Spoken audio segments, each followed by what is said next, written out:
Hi everyone, my name is DJ Woo Woo. I'm back on YouTube doing some more long form content. and so, Hey everyone, my name is DJ Woo Woo. I'm back on YouTube. Here is my second video of the year, which I'm pretty excited about. Today what we're going to be talking about is 5 things I will not be doing on TikTok Live. Given that I used to stream on Twitch like pretty often, like almost every often, we used to have something called like Coffee with Woo. I actually have migrated to TikTok because it's a lot more relaxed, a lot more chill.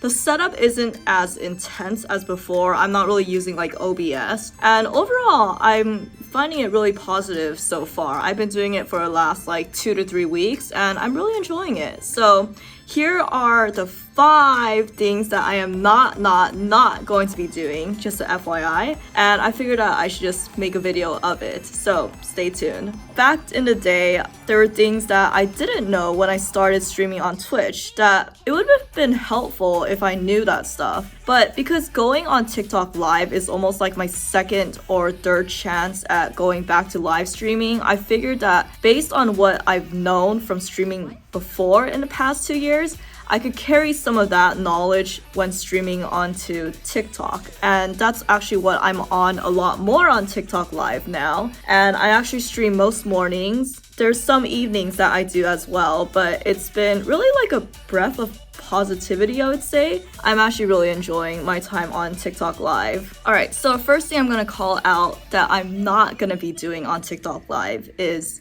no more drinking. I mean, I did that. I had my whole run on Twitch where, yeah, a lot of people were calling shot o'clocks. They were doing a lot of like channel redemptions, which was drink something else, like drink a White Claw, drink a Truly. And back then, I used to go to Costco, get like a whole thing of Trulies or White Claws, and we would power through it. And I mean, sure, a lot of people became alcoholics during COVID-19. Maybe me included. I'm denying or not denying it.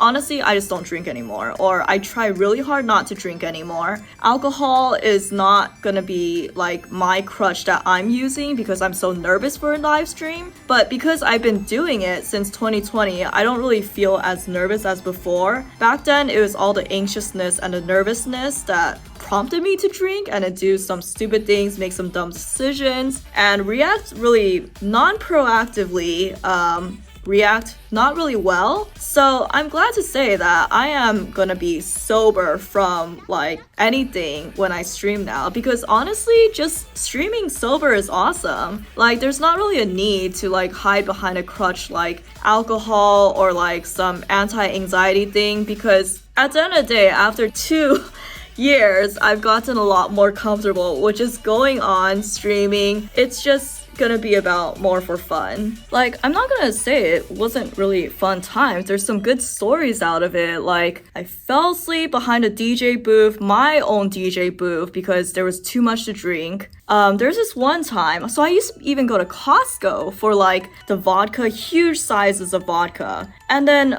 the next day, my intention was really to cook like a vodka pasta, but because I had drank it all on stream like the night before, there was none for my vodka pasta. So that's a no-no. Just no more drinking. No more drinking for good is pretty much like my best case scenario, and I'm glad that I've put drinking past me.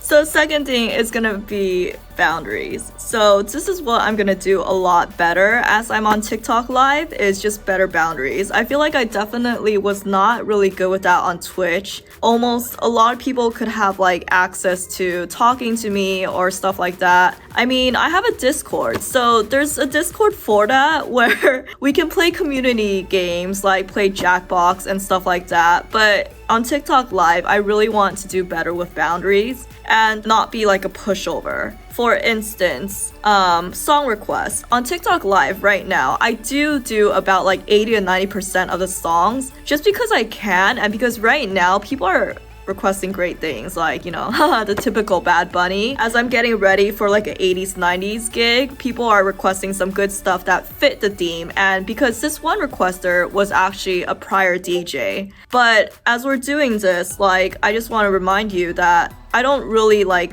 I'm honoring like music requests just out of the kindness of my heart as well. And for one, I actually see it as a challenge. Number two, I also like making people happy. And the other day, I did think of this game with one of my viewers. I was like, hey, well, maybe you select a song, and then after I will choose a song, and then it will be like a virtual B2B. It's almost like we're DJing together, but it makes it a lot more fun and challenging and sort of like a collaborative game to see how well the songs that we choose can match. My therapist actually told me to read this book, or she suggested it. So actually she was giving me worksheets on this book. I don't think she actually read it, but because I actually like sought to go find, oh, I'm actually curious. It makes a lot of references to the Bible, which is cool, but here's a quote that I wanted to get from it. One word comes up again and again when people describe their problem with boundaries, but they won't accept me if I say no, but they'll get angry if I set limits.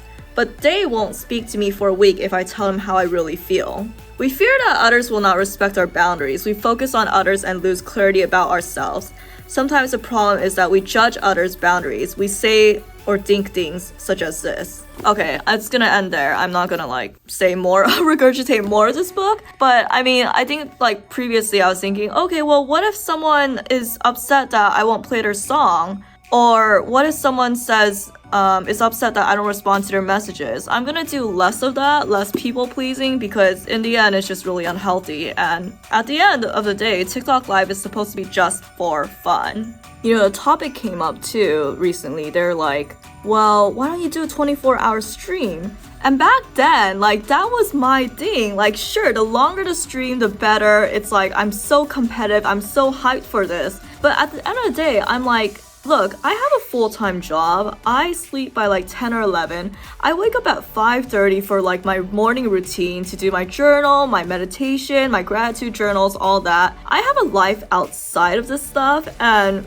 is this 24-hour stream worth it or not? The people-pleasing in me was really tempted to do this 24-hour stream, but at the end of the day, I'm just like, no. I have a right to say no as well. It's not really a dialogue. No, it's not really a monologue. It's actually a dialogue.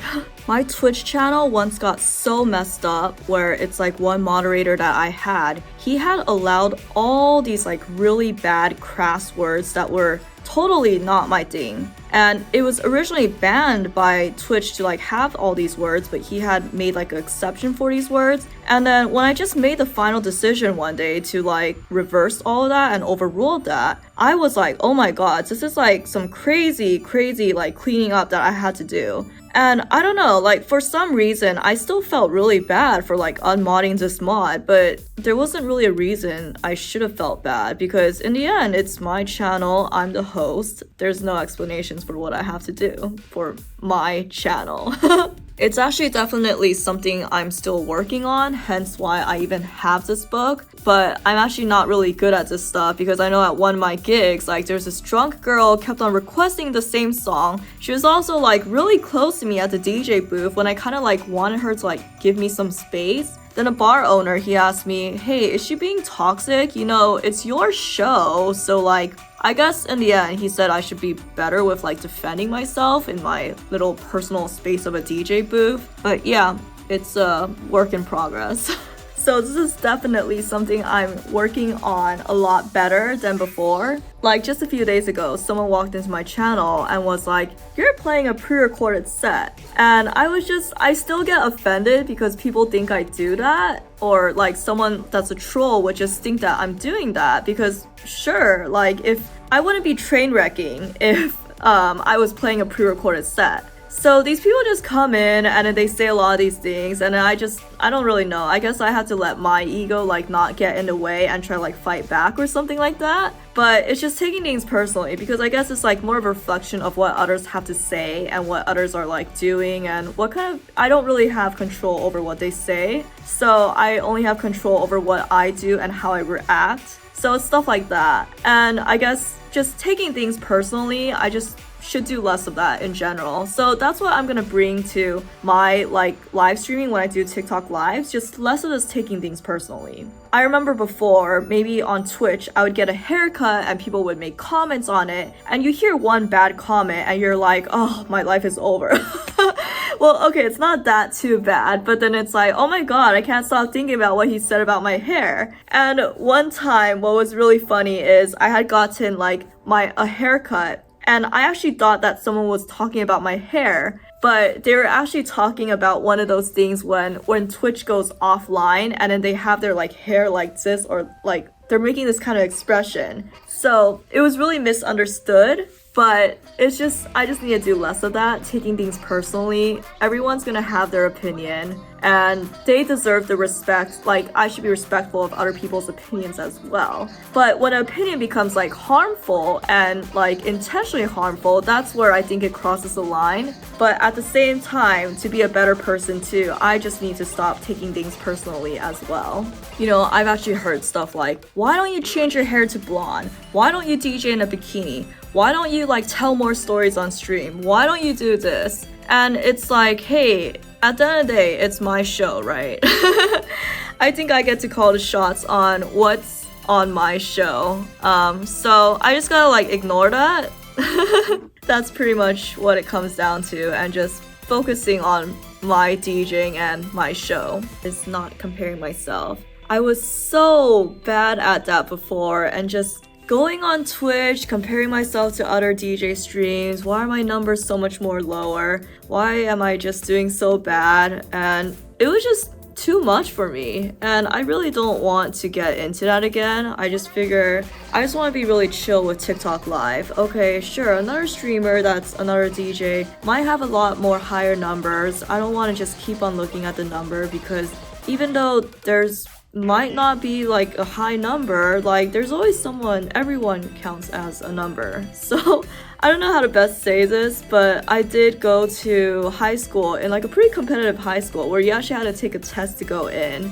And it was very competitive, very scary. Maybe that was like traumatic too. Well, nah, that's a bit exaggerating. But what they would do for my human geography class is they would post like the test scores, and it would be ranked from high to low. And I would be really scared, because my test scores for human geography was not very high actually. It was quite embarrassing. So I would look from bottom to up. It's quite sad. But comparing growing up in an Asian household too was like very common as well. It's like, okay, hey, why aren't you a science major? Why didn't you go to UCLA? Why did you only go to Boston University? There's always like comparisons on like, why did you not do better? And it's, in a part, it's also being hard on yourself, but also like expecting better of yourself. So I want to do less comparing. I want this to be a very chill, safe space just for fun. And sure, I might have done it a lot on Twitch, and it might have made me a lot stressful, wondering, okay, how I couldn't measure up to other people. I just want TikTok Live to just be an outlet, just be a process of creativity and just hanging out. So this brings us to the last point, the fifth thing. I'm glad if you made it to here. Much props, because I don't really know what my retention times on YouTube shorts are. YouTube long form videos are. I don't think they're very good. But if you made it all over to the fifth one, thank you. So the fifth one is just, I want to make sure that I'm actually having fun when I'm doing this. I don't want to get burnt out like I did for Twitch. So back in the day, I actually did end up on Tea with Gary V, and I'll also post a bit clip on it so we could like refresh. Streaming then became a chore for me, because I was just doing so much. It was all about the hustle and bustle, creating the overlays, trying to coordinate with like Fiverr on how to get those emotes actually, and it became to feel like more work than more for fun. Afterwards, I might have took a break or something like that, but then I did start to get back into streaming, because it kind of was what got me out of bed every day, because it's like, oh, this is like an uplift of positivity. I'm gonna like go and hang out with people, and I just don't want it to become a thing where I'm not having fun doing it and it's becoming a chore. So I'm trying to really enjoy the creative process and enjoying the music, enjoying like the discovery of music as well. I happen to have a lot of like old music that I haven't really listened to, but sometimes I just play them because it's around like the same BPM range, or someone's requesting it. I'm like, oh wow, that's a vibe. I actually really like it. Like one of my recent songs that I really like listening to was called Bop, and everyone was like, oh, is this Hanson? I'm like, yeah, it is. But even for me, I never knew about that song. I didn't even know it existed in my library, but it's actually a song that I would like to play over and over again. So in conclusion, number 1, no more alcohol. It's just not good for streaming. Secondly, I am not going to not enforce boundaries. There's gonna have to be some sort of boundaries walls, of course, and just stop it with that people pleasing. Thirdly, I am gonna try not to take things so personally, especially because it's online. There's gonna be trolls everywhere, and I'm not someone that can control what other people say. I can only control how I react to those things. Fourth is comparing myself. Of course, growing up, it's pretty much what I'm used to, or just being in a competitive environment, you can't help but I will do my best to not compare myself. And lastly, number 5, I am going to make sure I have a lot of fun from this. I'm trying to make it fun for other people too. So hopefully I'll get to catch you on my next TikTok live, and I really do hope that this video also helps people that may be starting to stream on Twitch or TikTok or YouTube or wherever, because these 5 tips would also have been invaluable for me when I started streaming on Twitch 2 years ago. But the fact is, right now, I am on TikTok, I am not really on Twitch, and I am enjoying it a lot more. Hope to see you on one of my lives.